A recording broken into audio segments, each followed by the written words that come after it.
We would like to welcome you all to our 50th annual meeting.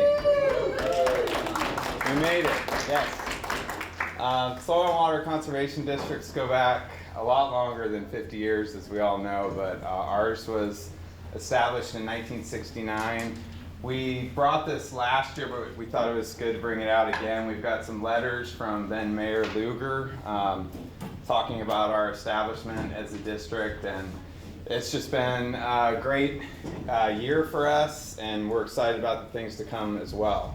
So I want to jump right into it. We've got a pretty full agenda. We do have a meal being brought in at 5:30. We've got some fried chicken and some other stuff coming in, also vegetarian-friendly stuff as well for those vegetarians. So I'm John Hazlett. I'm our district manager for the SWCD. I've been with the district almost 2 years now. Prior to that, I was on the board of supervisors, and like I said, it's just a very exciting time to be part of this organization. We are actually a political subdivision of the state, but we like to think of ourselves as a local unit of state government. So we sit with the DPW folks. We work very closely with the city of Indianapolis on erosion control, private property drainage issues, and then we also have a soil health program that you'll hear about tonight extensively. For our agenda, we've got some staff updates that we're going to do, and then a few awards we want to give out. We have 2 different speakers, and then we'll have our election and dinner. So I just want to say a few things about what was accomplished in 2019 and then what we have planned for 2020.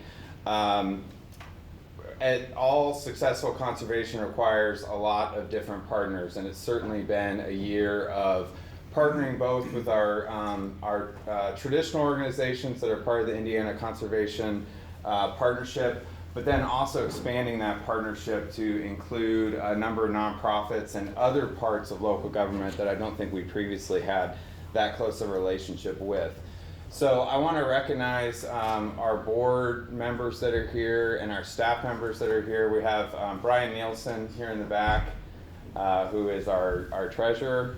Hey, Dennis. Maggie Gagline as well. Scott Miner, where's Scott? Oh, Scott's right next to you. Thank you. And then we do have a couple of associates, so Paula Baldwin and Olivia Speckman. Olivia is new as an associate here with us. And then the staff that I get to work. Associate Dennis Slaughter. Oh, thank you. Yes, Dennis in the back there is also an associate. I'm not sure if we still have him on there as an associate, but I'm going to thank him next, though. So hold on.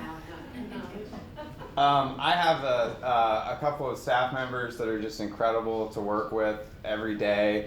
Julie Farr in the back is our resource conservationist. She's been with us over 30 years now of our 50 and just does amazing work on private property drainage issues. I learn a ton when I go out with her. Cheyenne Hoffa, who's our queen of dirt with the urban conservationist and helps with enforcement of Rule 5 sites, both for city projects and private projects. And then I've got Kevin Allison, who's our soil health specialist.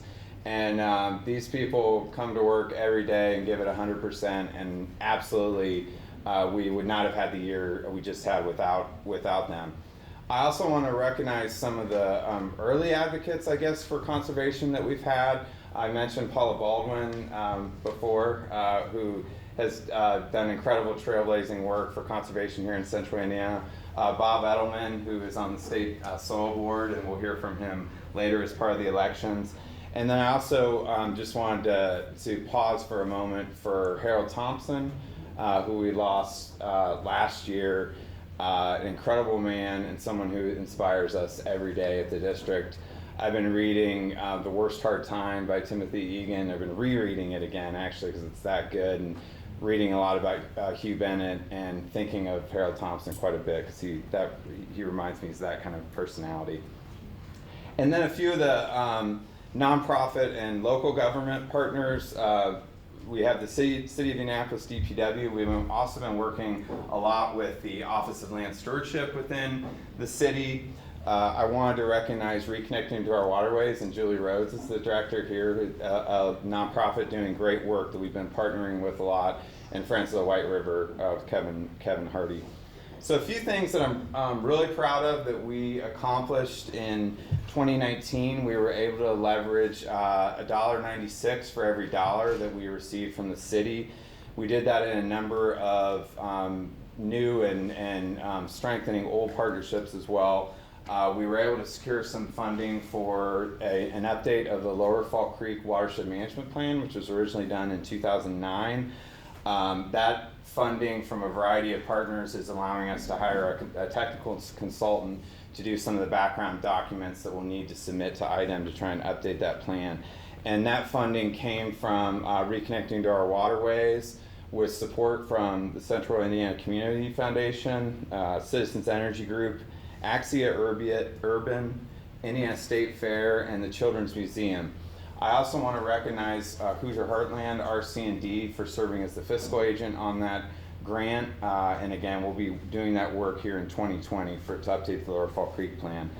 I'm really proud of the partnership we have formed with the Office of Land Stewardship, and Brenda Howard is here from that office. It's just been a great year working with you all on invasives removal.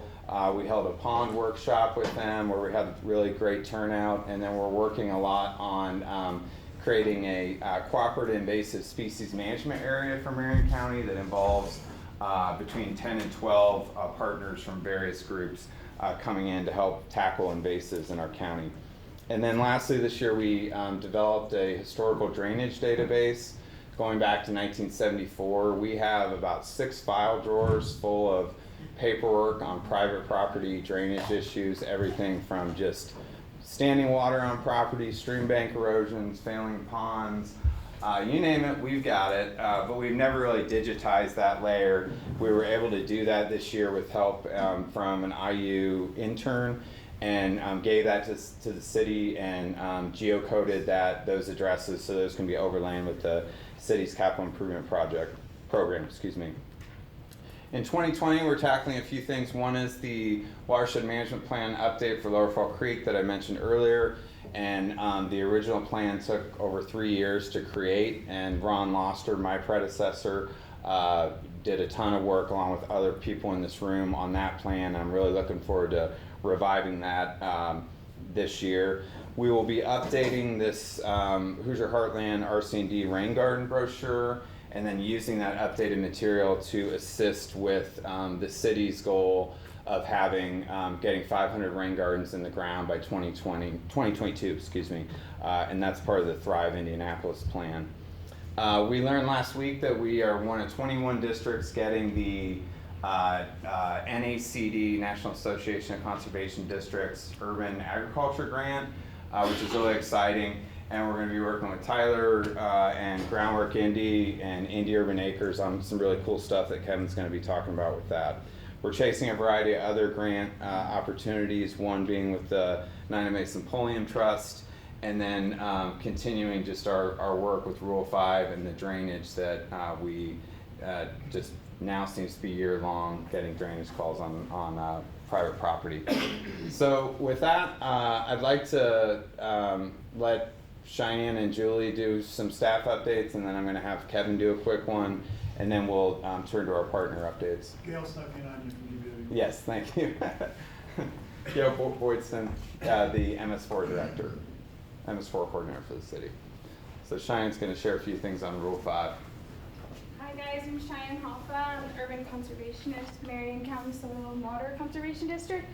I work on erosion sediment control on construction sites. I work with their contractors to get them into compliance to help protect our waterways from sedimentation. So this year I was able to participate in the Indiana Watershed Leadership Academy, which is a program through Purdue University. And I was able to, with my group, update a shirt pocket field guide for contractors, city staff, and city project representatives to help them stay in compliance on the job site. Some highlights from the compliance program. DPW in 2018 had a compliance rate of only 42%, and in 2019 it had a 57% compliance rate on their sites that are over an acre with erosion and sediment control. So they saw a 15% increase, which is awesome, and hopefully part of that is because of the work the district does to educate their contractors. So I'll turn it over to Julie, who can give you an update on her drainage work.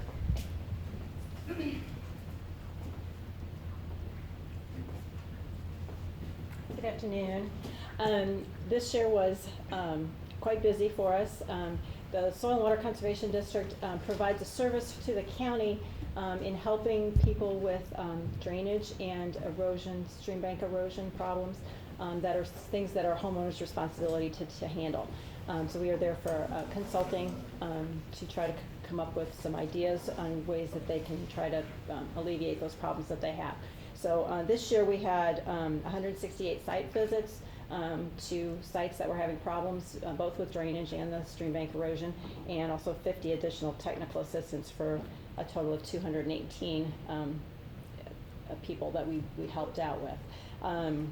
We also started doing preliminary plat reviews, which is something that we've done a little bit in the past, but not on every single new construction project that has been started. So basically what that is when they send in preliminary plat reviews to us, we actually now go through and pinpoint areas or specific things that we think may be problem areas for them, either environmentally or for building reasons for drainage or whatever. So those, we've just started doing those this year, and we did 35 this year, but it wasn't the whole year. So this coming year we'll probably see at least twice that, maybe more.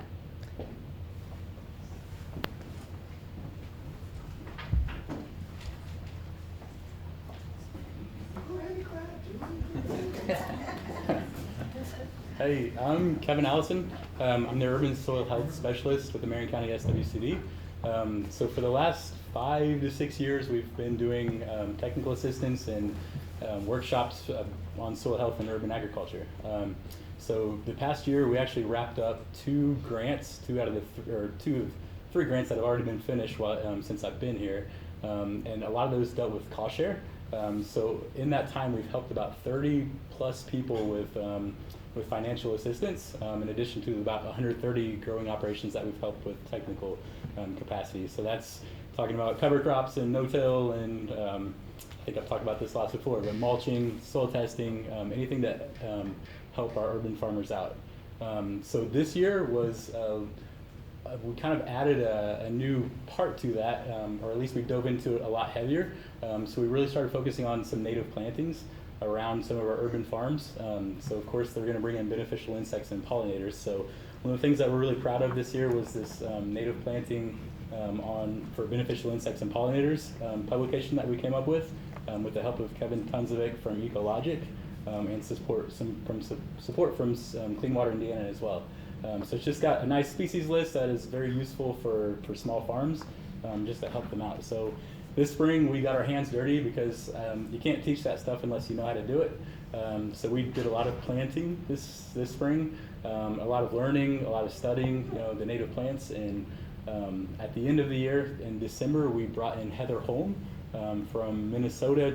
She's an expert on just bee and insect relationships between plants and gardens and food production. So we had a sold-out audience at Holiday Park, and it went over really, really well. And so that presentation that we developed with the help of Ellie, we've already been asked to do it 2 or 3 times this year, and so we're going to keep on going.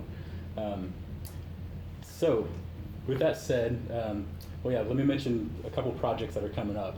So the cost shares kind of, I'm not saying we're completely done with that, but we've kind of moved into a new initiative, a new idea with how we're doing the financial, like how we're using Clean Water Indiana funds. So the next 3 years, we're doing this thing called soil health systems trials. So we're going to be working with 4 farms, 2 of which are represented here. So you got Tim at the farm at Butler, and Tyler and his crew at Indy Urban Acres. So in December, we actually met, and we're going to kind of be doing side-by-side trials and really kind of small scale, but really dedicated learning. So we've developed all the farms got together. We've developed like 3-year rotations that are no-till, all in vegetable rotations. So hopefully with that we'll get more feedback on what works and what doesn't, and so with that we'll be able to just better help help other people. So there'll be a lot of workshops planned around that. And also, John mentioned we got the National Association of Conservation District grant, which I'm very excited about. That includes training for our staff, so we can get trained up on native plants and just urban agriculture in general. And then there will be a lot of workshops and even implementation of practices in association with that. So we're working with Indie Urban Acres to do some native plantings along their borders. And then we'll be having, we'll be having folks out, whether it be growers or the public, to see what we're doing. So, all that being said, we've got like cool numbers, right? Like since 2015, we had like 28 workshops that year, and then 33, and then 33 in 2017, and then Ellie Blaine came on board, and then it kind of blew up. 42, 47. And the growers receiving technical assistance, we went from 42, 45, which is a lot, and then Ellie came on board, and we went to 65, 74, 70. So the idea behind getting Ellie on board through the CWI 2017 grant, Clean Water Indiana grant, was to do outreach and to help kind of coordinate workshops. But how would you do, how can you give like 65 or 33 workshops by yourself? Like, in the back of my head, I was thinking what we really need is somebody that can also like do the technical stuff like me, right, and just keep on expanding. So thankfully, she was able to do both and quite well. So I know she calls herself a sponge, and that's true. She really like just learned a whole lot in the first, very quickly, and then it just kept increasing. And the NRCS asked us to review a document. I think it was probably in December, about like seeding windows for these cover crops. And thank goodness that Ellie was sitting by my side, because I didn't have to tackle it by myself. We had both of our eyes on it, and that's really what we need, is just to kind of work together. So very, very thankful for that. Ellie also helped us. We got through Hoosier Heartland and a very generous $5,000 donation from from Marion County Farm Bureau. We got $5,000 to do workshops for women, and targeted at just helping them train up on urban ag, native plants, and she just absolutely ran with it. And we got all that money spent, and I think we did like 8 workshops and lots of native plantings with that as well. And I know a lot of women here in Marion County benefited from it. So we got you an award, Ellie, and like, we were all sad that we were kind of losing you after that grant was done, but that NACD grant, voila, you're back. So we're still going to give you this award because you deserve it. And Do I have to come up? you do. So I'd like to present this Partner in Conservation Award to Miss Ellie Blaine.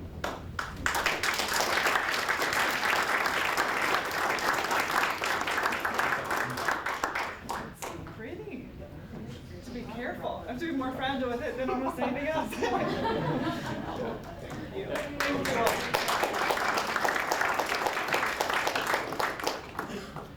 All right, and thank you, Ellie. So again, all that wouldn't be possible without our farmers, for sure. So those are the people that make this world go round, right? Just growing food for everybody, and just doing a lot of good social work in tangent with that. So there's one in particular we'd like to recognize this year. They're this year's 2019 River Friendly Farmer Award. And we'd like to recognize St. Albans Peace Garden. So if you're not familiar with St. Albans, they're on the east side, I think on Allisonville Road, right? It's like Emerson, yeah. So if you drive by, you might see you'll see a church, and then you'll see kind of a garden that used to be a baseball field, and then you'll see some crosses out there. So not only do they provide a whole lot of food to their local food pantry, but they also use their garden to bring awareness to homicide victims. So each one of those crosses out there has significance. So again, these farms do amazing food access work, food justice, but they also do a whole lot of just kind of social work and just community empowerment. So they've got a really good farm team there. Sarah Archer is of the congregation there, and she's actually on a plane back to Indiana now. Tate Nielsen's about to jump on a plane to go to Mexico, and he is the farm manager there. But we also have Asamada here, if you'd like to come up. And she is a vegetable technician on their farm team. So they do a lot of great work, and thank you for all your work in conservation.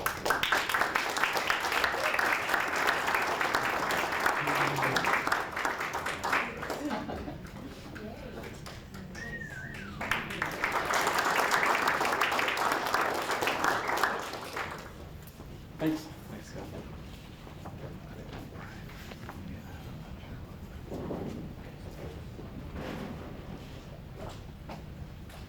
Great, and now for our partner updates with Natural Resource Conservation Service. Jared, you gonna do those? Jared, you are area conservationist, is that your current title? District conservationist now. Yeah. Yep. You're gonna make me follow all that? Yes. And I'm not here to help you. No? Yes, so I'm very fortunate. As you can see, I get to work with some pretty amazing people on some pretty amazing projects. So thank you for that opportunity to get to spend that time out there on farms.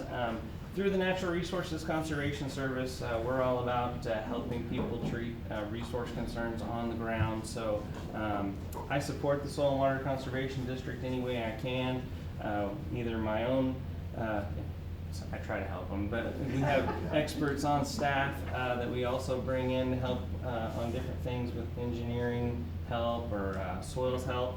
One interesting thing this year, I didn't have anything to do with it, I can't take credit for it, but the Natural Resources Conservation Service did update our soil survey in Marion County.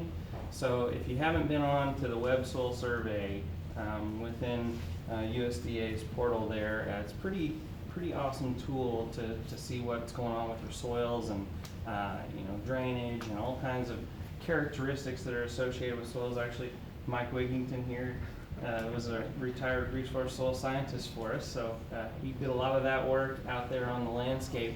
But you can go in. It used to be in Indianapolis, especially when you look up a soil, you just kind of get urban complex or something like that is what it would say. Is that right?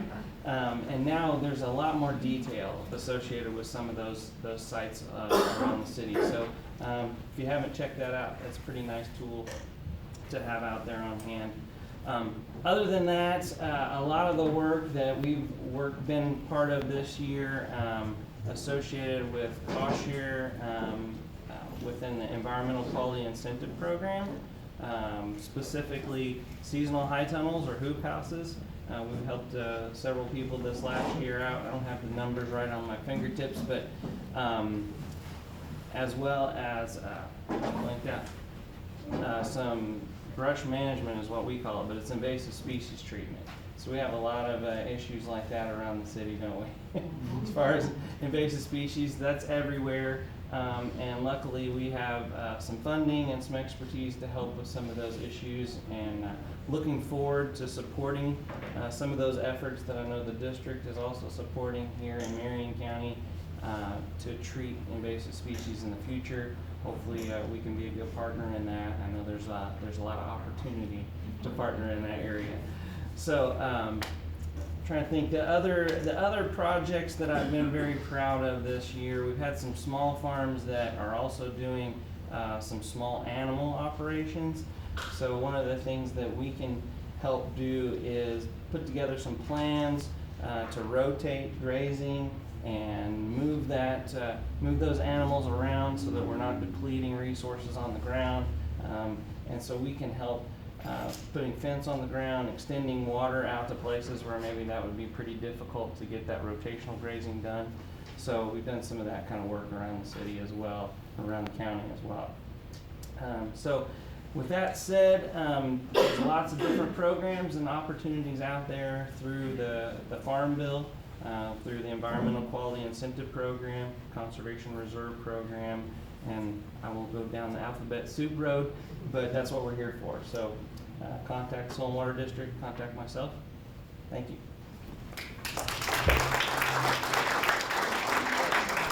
And we will have a small demonstration a little bit later, if that's okay, if I can Excellent. squeeze it in. Yes. Yes. Soil health. Next up, we have Leah Harmon with the Indiana State Department of Agriculture to give a brief update. I meant to mention earlier, there are some invasive species cards that the Reconnecting to Our Waterways Ecology Committee worked on, and those were produced in partnership with KIB, Keeping Apis Beautiful. We do have those cards over here, and you're welcome to take one that talks about common invasives you see in your yard and ways to treat them and native alternatives. Hi, so as John said, I'm Leah Harmon with the Indiana State Department of Agriculture. I had the pleasure of serving in Marion County for about 5 years. I've moved on to a different role, but I'm still getting to these meetings, so that's fun.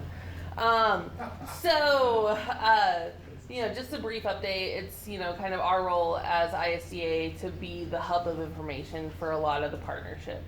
We don't have a regulatory function, so we get to tell everyone's stories, and there's some great stories to tell here in Marion County, especially when it comes to other grants we've been working on in the last several years. So just some general ISDA updates. The legislature is in the midst of a short session.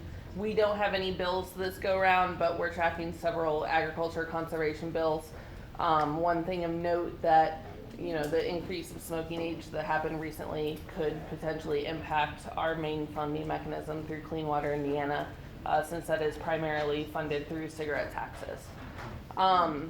As far as our budget, we are have seen a lot of high demand in the Conservation Reserve Enhancement Program, which most of Marion County is eligible for.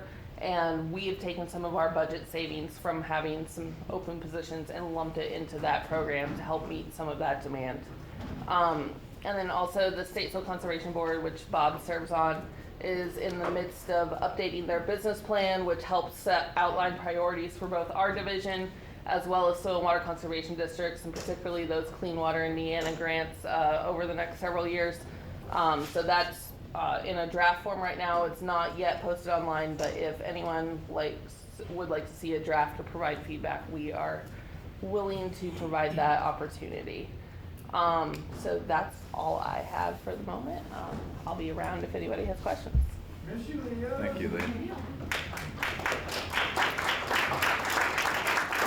And now to our main speaker for this evening, Brad Fobian, who is the Director of Destination Development for Visit Indy, previously Assistant Administrator for Department of Metropolitan Development for the city, where he was highly engaged in the White River Vision Plan and loved it so much that he decided to make it his full-time job. So Brad, take it away. I think that works. All right, good. Well, thank you for having me. Nothing I say is going to compete with the smell of fried chicken, so I apologize in advance, but bear with me. So how many of you have seen some of the results from the White River Vision Plan? All right, I figured a lot of you have probably seen this, so I want to do a quick overview of what actually is the plan, just as a repeat for the new people, or as new information for the new people that have not seen this. But I do have some information about what we're actually doing for 2020, so there is some update information in here.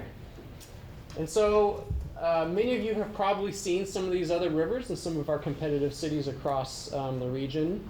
The cool thing about us, and so we are looking at Cincinnati and Columbus and Chicago and Nashville and lots of other cities about what they're doing. We're a little bit behind the game on our kind of our peer set of cities. But the cool thing about what's different about here in central Indiana is that we're looking at 58 miles of river. And so that's all of the river in both Marion and Hamilton counties. And when I say we, it's a partnership led by the City of Indianapolis, Hamilton County Tourism, Inc., and Visit Indy, where I am at now. It's one of the largest river planning efforts of its kind in the nation. We spent the past year and a half or so out in the community holding public meetings of our own, but also sitting down in people's kitchens, talking with suburban residents, farmers, urban residents, parks directors, public works directors, everything in between, from environmentalists and anchor destinations. In total, we've heard from about 13,000 different voices, and what those voices have told us is that the White River is Central Indiana's next frontier, unifying in diverse, productive, and protected, timeless, and contemporary. So that is our overall vision. Now, the White River Vision Plan is a generational plan. It will take decades and decades to accomplish, and so we do not have a master plan for 58 miles of river. Instead, what we have is a series of guiding principles that run the gamut of environment and ecology, so the stuff that many of you work on a day-to-day basis. The human side of things, so the activation and getting people to be better stewards by enjoying the river. And then equity, so kind of the human impact side about how do we do this together as a region when a river connects some of our cities or our region's most affluent neighborhoods with some of its most challenged. We also use what we call river reaches and case studies within those to kind of demonstrate how the work and how these principles get applied actually to the site level. And so the first group of principles deal with the environment. That's the foundation of everything. And so it's the ecology. So we have taken into account some of the science coming out of the Purdue Climate Change Center to anticipate what a river is going to expect to have to handle in the coming decades. So the first group of principles is about restoration and adapting, and so that's about the river health. And so near and dear to many of your hearts is stormwater, right? And so we know that we've got additional stormwater coming down the pipe. We've got more extreme rainwater events, stormwater events coming. We know that currently in our two counties we have 6,500 properties sitting in the existing floodplain, and that floodplain doesn't necessarily take into account future precipitation changes. And so we know we've got a huge problem. And so we're looking at additional ways to keep the water out of the river in the first place. And so that's green infrastructure. It's also flooding easements up in quarries and up in rural agricultural lands north of us. So before the water gets down to us to have to handle it, to build expensive levees and flood walls to deal with, try to keep it out of our county in the first place before it does damage. The next part is the piece that I'm the most excited about, and that's about our free-flowing river. So currently we do have 6 low-head dams on the river. They're all necessary for some form or function, but they do not have to be dangerous low-head dams that disrupt the ecological health of the river and provide public safety challenges for our residents. These are rock ramps, dams, that Mr. Gary Moody back there has brought to our attention. This is something that kind of the state of the art for where dams are going. They provide a pool of water behind them, but they're stepped rocks, almost like a rapids, so that they're safer for fish to move up, fish and mussel species to move up, but also for people to move down more safely. I'll come back to that towards the end. The second is about connecting and growing our natural spaces, and so we want more natural lands. We want more protected lands in and along the watershed and along the river. We know that we've got 2 anchor parks, north Strawtown-Katiwi Park in Hamilton County and south and southwest Way Park. They're actually large enough that they've got some core habitat, and so they've got some unique species in them. We want to make sure that we enhance, protect that, do nothing to disrupt that. If anything, we want to actually grow that habitat. And then we also want to make the river a piece of people's daily lives, because we believe that the more important the river is in your daily life, the better stewards of the river people will be. Now, we do a pretty good job of activating the river in the warmer months because it's warm out and we can get out and we can enjoy the water. But we've got lots of ability to appreciate the 4 seasons of the river. So activating places like Newfields and Conner Prairie and our parks year-round is something that's a pretty easy step that we can do. And Newfields has actually been doing a pretty good job of that lately with Winter Lights and the New Harvest Festival. And so on the ground, what does that look like? I mentioned Southwest Way Park in southern Marion County, a gem of a park that we have down in Decatur Township. Pieces of it look like this today. I promise not all of it, but pieces of it have been loved to death. And so we believe that you can protect that core habitat there in the background, enhance that, keep the native species, the core species in there, while also providing new amenities for people to appreciate that core habitat in the river that's there, such as more trails and boardwalks, camping, things like that. The next group of principles are about activation, and so that's getting people to the river and enjoying them. Now, most of the land along the river is not publicly owned in our 2 counties. We have a lot of it in Marion County, actually, thanks to the Kessler Plan, but most of it in the region is actually not publicly owned. And so that means the connectivity to it is incredibly important. That's the way that we can kind of take the ecology of the river and pull it into our neighborhoods, pull it into our commercial and regional centers. And so making sure that we have multimodal paths and connectivity options, rapid transit, regular transit, things like that, that get people to our neighborhoods or from our neighborhoods down into the river. There's lots of stories about the river dating back to the pre-settlement era, and so we've got lots of history that we can tell using our river. It can be a very linear kind of science and history museum. And then there's the broader regional story. Everything from neighborhoods and how we can use this plan to heal neighborhoods, to provide economic opportunities in neighborhoods, to more at a regional level, how do we compete against places that have mountains, that have oceans, that have amazing natural resources? How do we compete for talent against those places? Well, we have this amazing resource in our backyard, so thinking about it that way. And so one way that manifests itself is in downtown Noblesville. Pieces of it look like this today. That bridge is under construction. It does not always look like that. But there are places like downtown Noblesville and Broad Ripple and downtown Indianapolis where it probably makes sense to double down on development. So we can have waterfront living, we can have waterfront working and waterfront dining and things like that, while preserving what's not been developed. And so a place like this, you can see, can have kind of more additional recreational opportunities and more waterside development across the river there. And then the final group of principles have to deal with equity. And when we talk about equity, we're talking about in the biggest sense of things. And so we know that our region has to accommodate a lot more people in the coming decades. That can have great consequences and that can have some unintended ones. And so we want to get ahead of that, looking at some of the mistakes that some of our predecessors have made with river planning and how they've lost the communities that have been along the river and they've lost some of that tapestry. And so we want to make sure that we understand the implications on affordable housing and economic development, different price points and things like that, so we can maintain the neighborhoods that we have along the river today. Similarly, I mentioned we don't have a lot of public ownership continuous along the river, and so we need to understand how we work with private landowners, private destinations, farmers, things like that, to understand where there are opportunities for public access, or getting the public close, and where there's not. And then that manifests itself in downtown Indianapolis. This is the failed Emmericksville Dam, which has been in the news a lot the past few weeks. We envision bringing that back as some form or fashion as a beach that historically was an African American beach back when our public pools and parks were segregated. It's going to take a long time to make this vision happen because of water quality challenges, but this is the ultimate vision of where we want to go. And so that brings me to what's next. So where are we going? So the new content. So the good news is that we're standing on the shoulders of giants. And so many of you have been around fighting this fight for decades, thanks to your work. And one of them followed me with Kevin Hardy this evening. Thanks to their work, the community is rallying behind this sort of idea that the river can be something special. And so all of these groups, all of these places and destinations over the past few years have started to embrace the river and bake it into their very core mission and their very core master plan.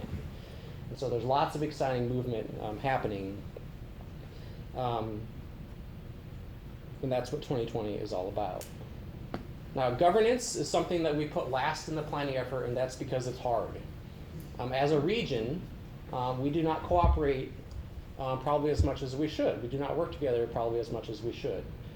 So what we wanted to do was make sure we had a grand vision that everyone bought into before taking the next step of, okay, how do we actually come together to get it done? And so the plan did explore some functions that we know we want to accomplish.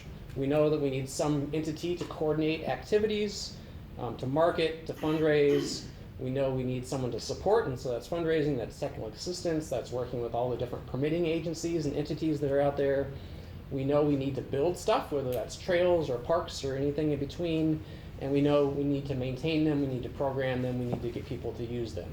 And so it's going to take some entity to actually do that. And so we, in the coming weeks, will announce the formation of we're calling a transition team or civic trust, and that will be a group of leaders from both counties that come together and figure this out.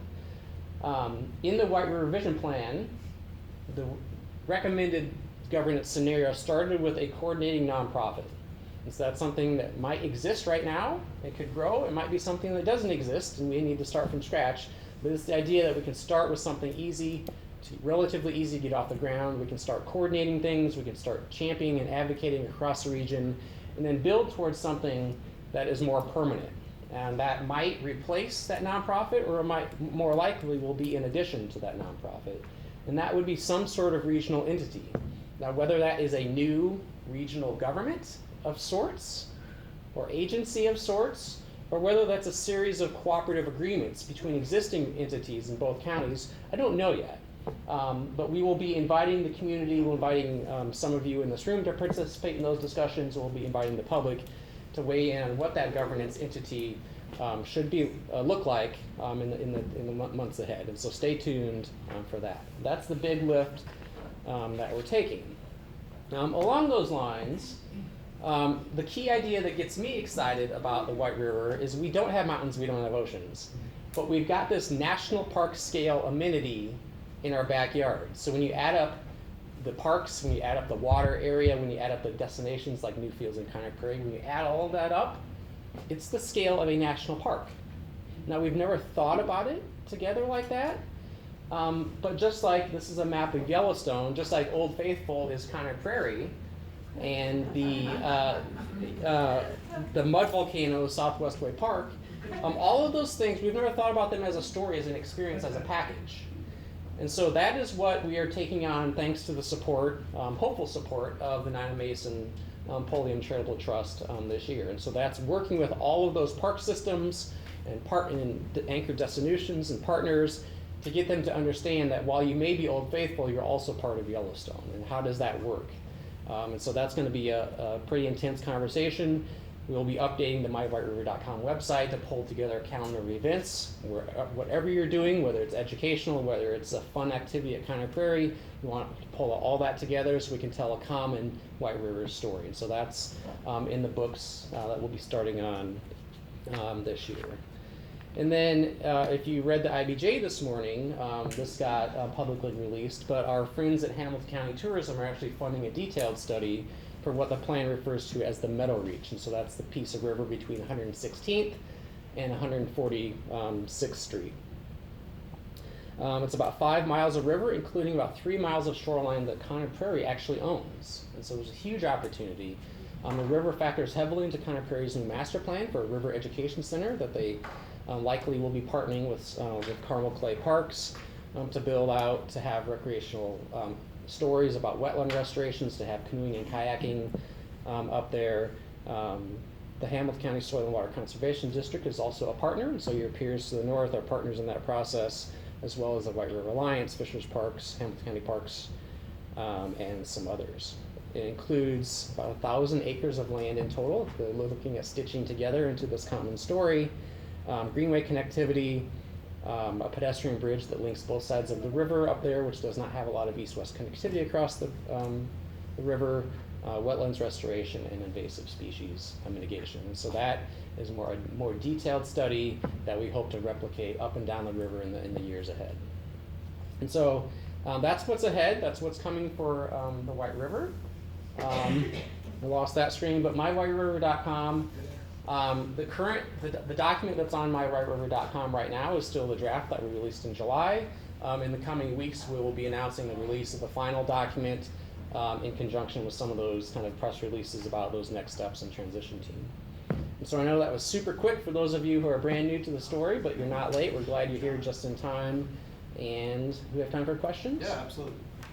All right, Mr. Moody. Yeah, first I should correct what you said in that the consultant on this project, I can't remember their name, was way ahead of me on that whole idea of rock dams and recreation on the river. Take credit, Gary. No. Thank you for your input. This is a really good opportunity, and I'm really glad that we're all here, and I'm here, and you're here, because I want to point out, I tend to be the bearer of bad tidings. There's two big problems with what you're trying to do here. One is that I recently discovered, because they didn't announce it publicly, that Indianapolis's Department of Public Works is doing levee maintenance, which sounds good in theory, but what has happened is that they cut down several hundred trees along the White River and Fall Creek, and that was phase one. phase 2, I just finally got an email back from the public information person there a couple hours ago. Phase 2, whatever that entails, is about to begin. So all of these, a lot of trees along, the focus of your plan here have disappeared, and more will be disappearing. And so I've talked with Mike Massoni. I'm sure you know him. Indiana Forest Alliance. I'd like some other nonprofits to engage in this, just so that there's some transparency and the public can know what's going on and get involved and perhaps raise questions. And people say that, it's a federal mandate because they're federal levies, but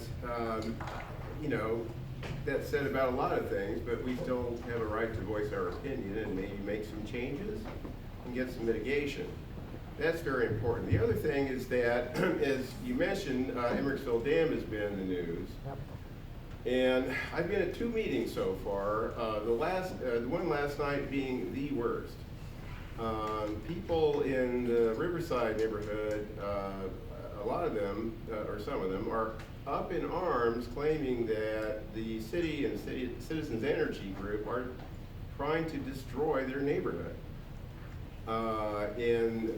There are a few people demanding that the dam be rebuilt as it was. There's one person in particular who's going to any and all lengths to put out disinformation saying that the river is lost, it's dried up, just all kinds of ludicrous stuff. Anyway, and as I pointed out to Dan Considine at the end of that last night, there's an absence of leadership from City Hall. And we've also been wondering about, what happened with the White River plan. And I've been at these meetings talking about your plan. Saying this is the goal and it should, improve things for the neighborhood. However, they're dead set on the Riverside Park plan, which preceded this. And I said, I'm saying, well, these 2 things can be, merged, and there could be a happy outcome for everyone. Yeah. But some people are extremely angry. So there's a meeting coming up at Flanner House on Thursday evening. All you people should be here, should be there. White River Alliance should be there. You should be there. I told Dan Considine at the end of the thing last night, I said, call Joe Hogshead tomorrow. Tell him to be there. So that's it. Both of those cases, the river provides a lot of different value for a lot of different reasons, right? And so protecting our public drinking water supply, which is what the Emmericksville Dam did, is certainly something that I think we can all support. Well, and ecological he has a proposal, which you may have seen in the news. That's their proposal, but then there are these other issues going on. So there are competing values, and the only way your values can be heard is to participate in the process. And so I've encouraged the neighbors of Riverside and Hawville who are also interested to make sure that their voices are heard. The ecological health of the river, the protection of drinking water supply, the recreational aesthetic benefits that Emmericksville provided are important values. The neighborhood around the dam especially, is a valuable story that needs to be heard as well. And so all of those things, I'm not going to take a position on any of that. But what I can say is that all of those values matter, and the only way that they can be heard is if you participate in the process. And so please continue to do that. All right, other questions? Me, Mike Massoni, and Dan Considine can't stand up for the White River Master Plan. So the city and/or you folks should be there. That is happening. Good. Is White River Lake in Madison County thoroughly dead? I can't speak to that. I hope We're downstream from it. we're certainly downstream from it. And so the question often comes up of why just our 2 counties? The river is north and it certainly runs south, and so why aren't those a piece of the story? And and we say we have to start somewhere, and so we start with our 2 counties, which are the most populated counties in the state. I will say Delaware County, Muncie has done a lot. They're kind of pioneers in this. You do have Madison County in the middle that we need to figure out how to connect. I'm not privy to whether the conversations in Madison County are that proposed reservoir's dead. I can certainly say that given the principles coming to the White River Vision Plan about a free-flowing river, we'd probably have some challenges having that jive with where we want to go.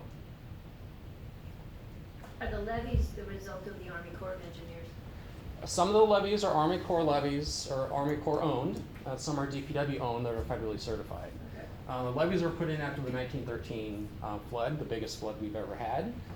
And so they provide a lot of protection for most of downtown and a lot of the Center Township neighborhoods. And so those levees are important flood control, pieces.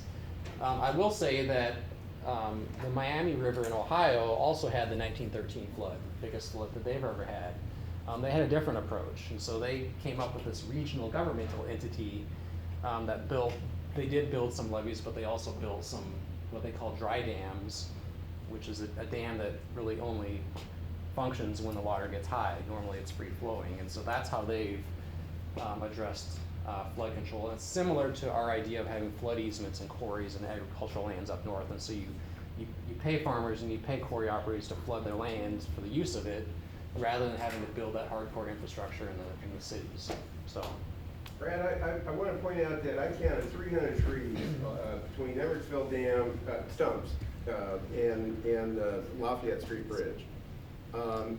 Most of them were on the south side of Fall Creek. About 175 between 10th Street and the Lafayette Bridge, or the 10th Street Bridge and Lafayette Street Bridge. But that's not a levee anymore. It was built as a levee, but it's all been filled in on the other side. But they're still holding it to levee standards. If a tree falls over there and makes a divot in the side in that embankment, who cares? But they're still cutting those trees if it's a levee. So that's another thing. All right. Any other? The chicken is still here. Any other comments, questions before I let John move on? All right. Well, like I said, please visit mywhiteriver.com in the coming weeks. The final plan will be posted. We'll have some announcement about some of those next steps regarding governance and how that you'll be able to participate in that. Thank you. Thank you, Brett.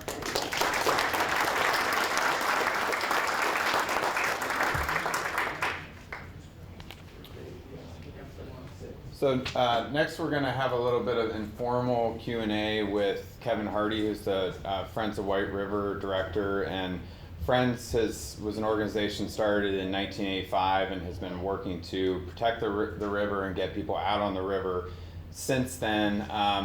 Prior to the discussion with Kevin, though, one of the things I want to talk to him about is the 20th anniversary of the White River Fish Kill, and sort of his memories of that Christmas Eve when it was obvious that so much was going wrong. And Kevin heard a lot from riverfront residents who were seeing things in the river that they knew something was drastically wrong. There's a short clip from the Indy Star story that I'd like to show. It's a 3-minute video, but I thought it was really well done, and we'd like to play that first before we chat a little bit with Kevin Hardy. So that something evil or something, the trees could feel it, the birds could feel it, I could feel it, that something evil or something really sad happened to this river, and it was palpable. I was a machine farmer, doing something that I liked. I like to think I was good at it. All the lighting that you have in a vehicle, over there we made them. Turn signals and stop lights, brake lights, and on and on. Had a phone call from Jewel Baker. Played softball against him years ago down at Shady Side in Anderson, fast pitch softball. So he called me on the phone and said, Jim, we got a problem over here, and I think you ought to know about equipment failures, I think was what it was. In 1999, December 24th, I was up on White River in Hamilton County, duck hunting. began noticing a very erratic behavior of fish that were in the White River. They were very large fish, carp, that were swimming to the surface erratically, as though they were drunk. There were calls coming in from up in Hamilton County that, hey, something's wrong with the river. These were from people who live on it. It was like an early warning system, if you will.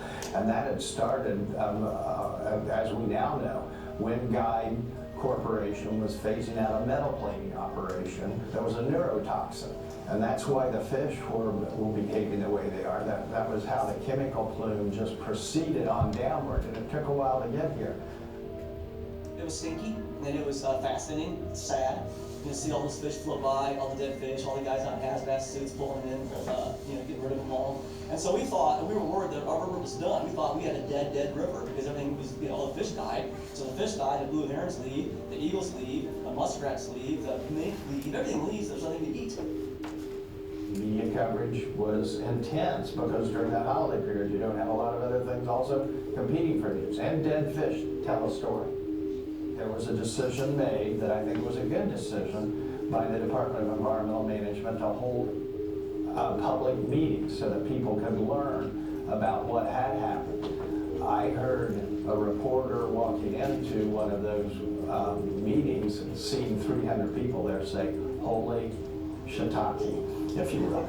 I remember the state ended up suing Guide Corporation, and Guide wrote a giant check to the state, and checks to every homeowner along the riverbanks. I got a check for, I think, $1,500, over $1, something like that, for light convenience. We still talk about it when we have lunch with somebody or meetings or whatever. It still comes up. And most of it is, did they really do that fish kill? I'd say yes, they really did.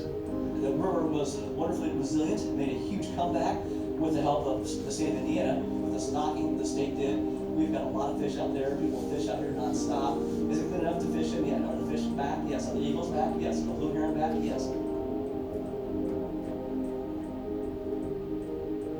In some ways, the fish kill was our Cuyahoga River incident. And I think that's, as we come to the 20th anniversary, a good reason to make sure that that memory stays alive, isn't forgotten. Now we can't just keep going back to, hey, this happened, the polluter paid, things are recovered, now everything's fine. Doesn't work that way.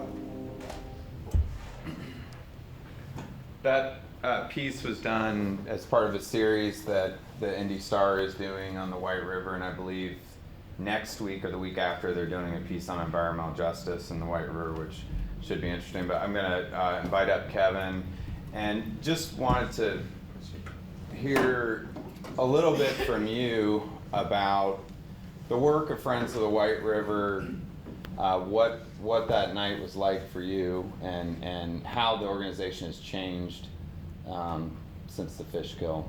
Okay. Yeah. Well, thanks for the opportunity to be here. I'm the guy you saw on the screen, one of many voices that were heard during that time, and I guess the reflection I'd have for you, having heard Brad's presentation and some of the news about White River's future is the quote I'm sure almost everyone's familiar with. If you're not, it's pretty easy to get, by George Santaya, that those who do not remember the past are condemned to repeat it.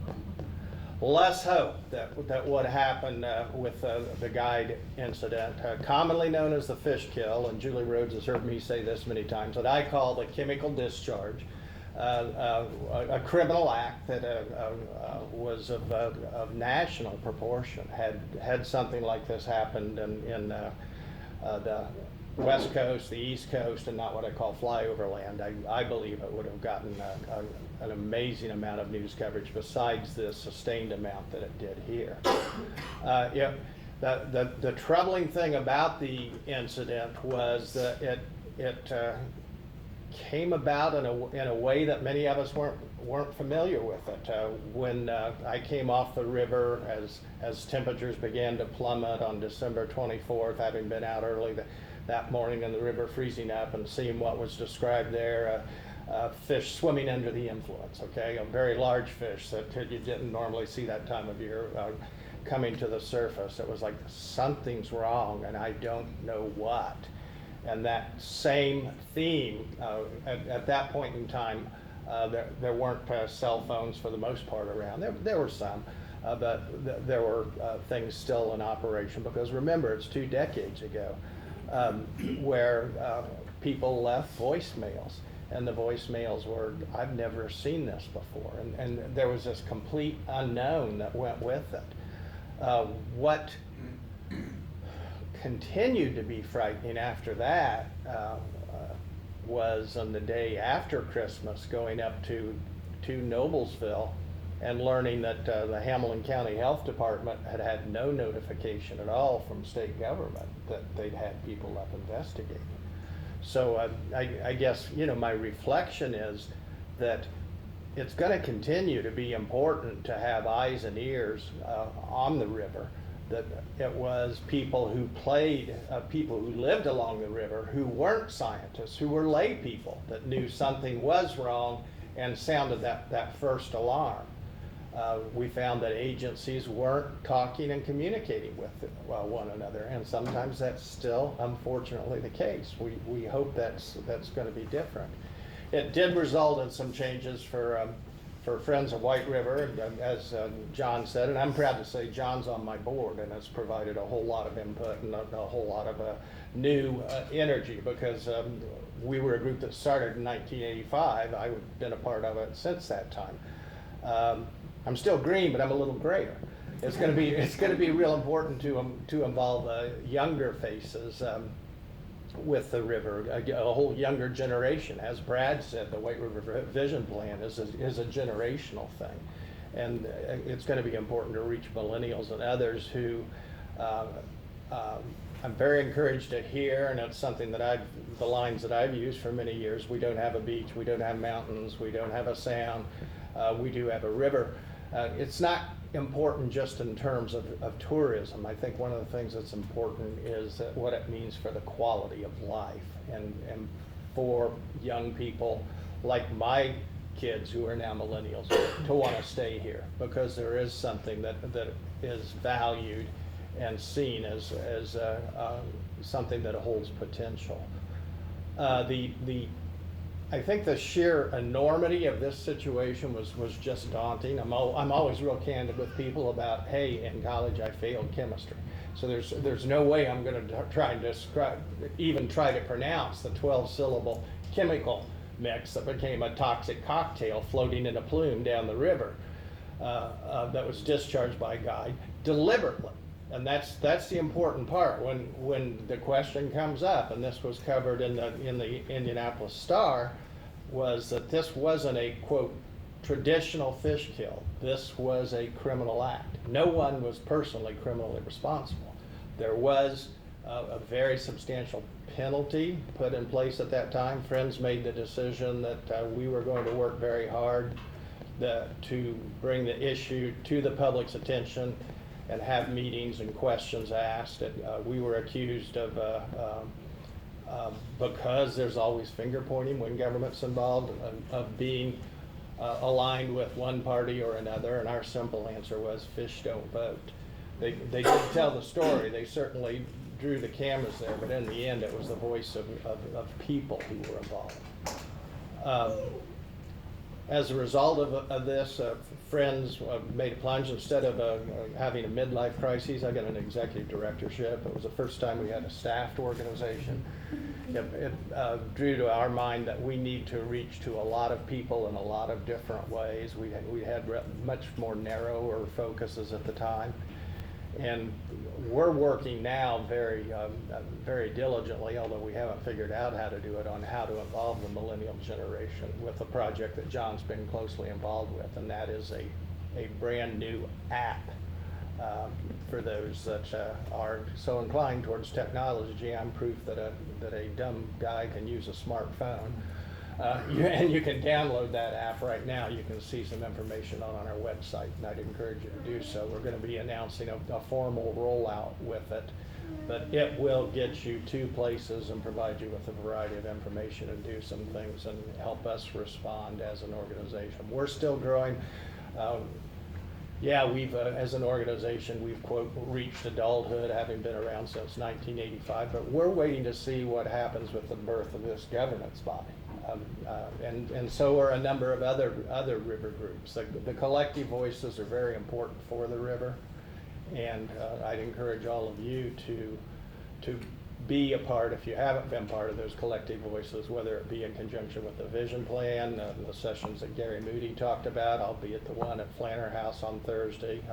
It's certainly not a what I'd call a debate yet, because there are so many opinions. It's a discourse, and people need to be involved with the process. It's a river that belongs to everyone. It's the reason the state capitol is here.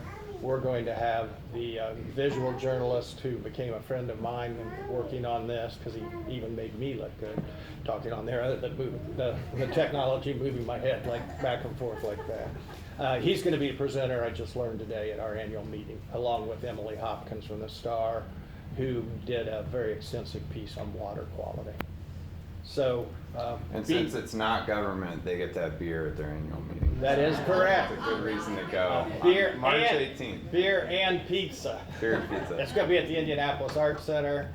It's 6 p.m. March 18th. March 18th. We'll have something up on our website, something on social media, and we'll ask others like Soil and Water Conservation District to help us spread the word, because there's something very significant that has happened in the days since the fish kill. We're kind of what I call geezers or geezerettes of the river in many instances. John's one of the younger members on our board, thank goodness. We'll work to get some info out, but the Nina Mesa Pulliam Charitable Trust has been very, very attentive to, and I like to take pride in thinking that we helped introduce their staff to the river and what it can mean for Indiana through a whole cooperative, collaborative effort called Partners for White River. We're pleased to be just one small part of that. I'll try and answer a few questions, but as Brad said, chicken awaits you. I don't want to be the one responsible for it being cold versus just smelling good. And we will have a website up for where you can download that app during dinner while we're eating. Kevin, in looking at that 20-year period, what has changed in your opinion that is positive for that? I mean, vision aside and other things that are now coming into play. Sure. I am convinced that the river's fishery has become better. Now that might seem hard to believe, given that some of the news accounts said at the time and still say that the river was dead for that entire 50-mile stretch. Based on our experience in doing some sampling, again, remember, we're lay people, but we did know very early on, and with some help from somebody from the Indiana Department of Environmental Management, that the kill wasn't as total as possible. Because it was a chemical plume and because it stayed near the bottom, species impacted were more of the bottom feeders. That resulted in the death of a lot of carp. I don't want to be accused of being a speciesist in this day and time, but the carp, being an invasive species, are not as positive on the spawning of other species, top of that being smallmouth bass. You can catch smallmouth bass and walleye right in the downtown area, right below the Chivy Dam now. I'm seeing eagles where I never saw them before, including in the heart of downtown. Osprey that we used to see migrating around. That, all of those components are good. The state, when things finally got resolved, and Guide, to its credit, agreed and took responsibility as the focus continued, and paid a $14 million settlement through what was called the Natural Resources Damage Assessment. That resulted in the creation of 100 different projects administered by a group of trustees. There was an advisory council for that, so it resulted in more people coming to the river. I think it was a touchstone moment in terms of going to public meetings, and all of a sudden you see 300 people who are very, very outraged. And my hope is that kind of passion for the river is going to be generational too, that can be passed on. But that's going to be a challenge because there are time passes and things that were very personal to some of us don't stay in people's memory. There's still a perception that the river's water quality is such that don't even go near it. When I tell people, have you ever tasted White River, I'll get shudders. Well, if you turned on a faucet today, pulled a lever or whatever, brushed your teeth, all of those things, you had contact with White River. 60% of our water comes from White River. The issue in becoming, quote, political drew more awareness on the part of governmental agencies that people really are going to be watching, and groups like Citizens Energy Group, which formerly operated just our gas utility, when they took over the water, their past CEO said, we had no idea people are so passionate about the river. My response is, we don't want you to think we're just passionate, we want you to give it a group hug too. So there was a question back here. Behind Mo. The meeting on Thursday, did that originally say that there were 4 separate times you could attend? No, we posted something on our Facebook, and because there were 2 meetings, it put it up as 4 times. Mike, that is right now the last meeting that's scheduled in terms of rolling out the information. I'm not a betting person, but if I were a betting person, I'd say that's not going to be the last meeting based on the amount of discourse that's occurring at the meetings. Besides the meeting on Thursday, which will be where Citizens Energy Group is explaining what their stance is relative to the rock ramp and why it's needed and why they've considered 2 locations and lean now more towards 1, does not mean that is what's going to happen. There will be a permit process that's associated with that with state and federal agencies. So how it'll all turn out is completely unknown. But you can see the details on our Facebook site, which we're updating regularly. Thanks for asking that though, because there were some people that said, hey, there's going to be the Sunday event, and as I tried to go refresh it, I'm like, where'd it go? That was it. We were like, well, and that's a good thing. That shows people are watching because they let us know and begin to try and get that. But remember, it was the eyes and ears of people who weren't formally trained, who weren't fully engaged that first started talking about, quote, the fish kill that we found out was a much bigger event and was a crime that some perp is still out there, and I'd still like to know who they were. Any other questions for you? How are we doing on trash? Unfortunately, we still have people who consider the area, and I'm sure you've seen it, Gary, walking around, illegal dumping, and in the downtown area of Indianapolis in particular. Hamilton County's made some tremendous strides in that regard with an area when I was a newspaper reporter up there going back to the 70s, where it was just considered the river's where we get rid of things. There's been, we are going to again host the annual downtown White River cleanup that's been going on every year for 32 years now. That'll be in April. There's been over 1 million pounds or over 2 million pounds, I'm sorry, of trash collected. The number of sites have been reduced, but and we've got about 4 now that are the main targets for, and it's not just trash, it's illegal dumping. It's again another crime. We're down to about 4. We will get probably, once again, in the space of 4 hours of that given Saturday morning, about 26 tons of trash. One of the things we're going to focus on as a group, and we're hopeful that we have a grant to do this, is to work to help the agencies coordinate better and to hold accountable the people who are doing it. I'd love to have them be part of the crews, not maybe as volunteers, but for some very labor-intensive activities. What about plastic? What are you saying? What about plastic? Yeah. What's your or? I'd say the single largest component of what we collect, not by weight but by volume, is beverage containers, and most of those are plastic. But what really POs me, if you will, and I'll use the abbreviation just like I use another word for when I had shiitake, holy shiitake. What really peeves me as it relates to trash is the fact that a lot of it comes from garage cleanouts, from roof tear outs, from I found one site that had about 12 wigs. Tires, toilet seats, toilet seats. John's been part of them, and you can find all manner of things. Bathroom demolition, a hot tub was down in one, and to me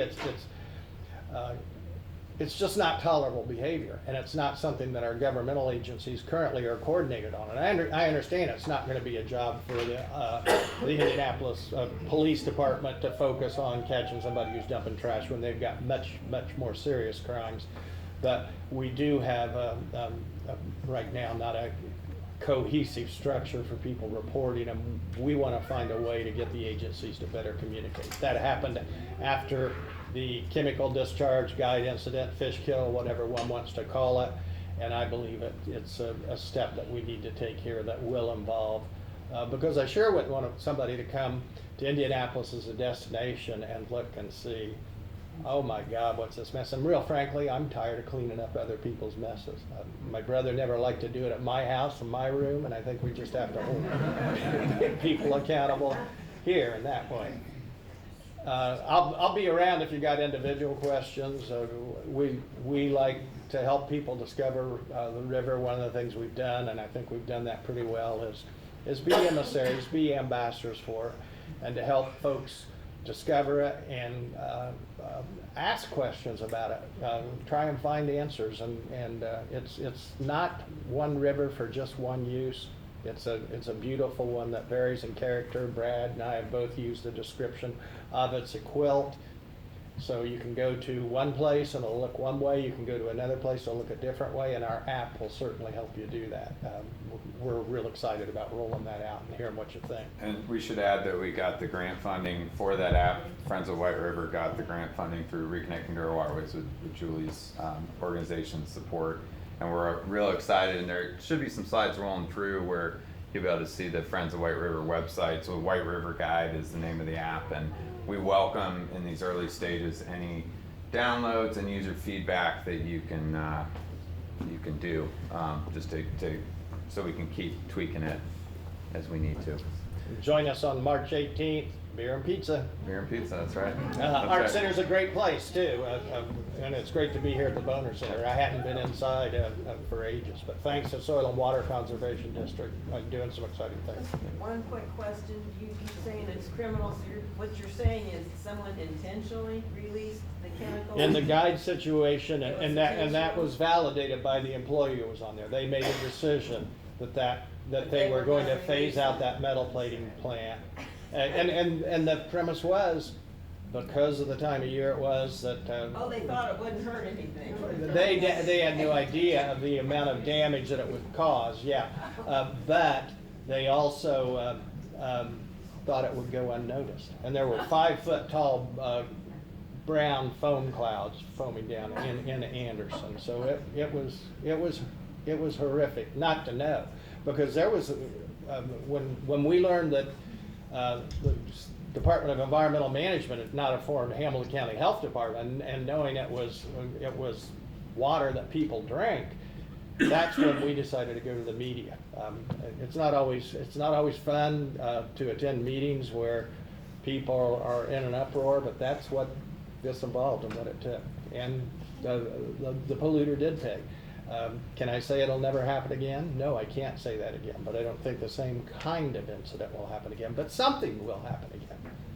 Eyes and ears are what we need. Thanks, everybody. Yeah. Thanks, Kevin.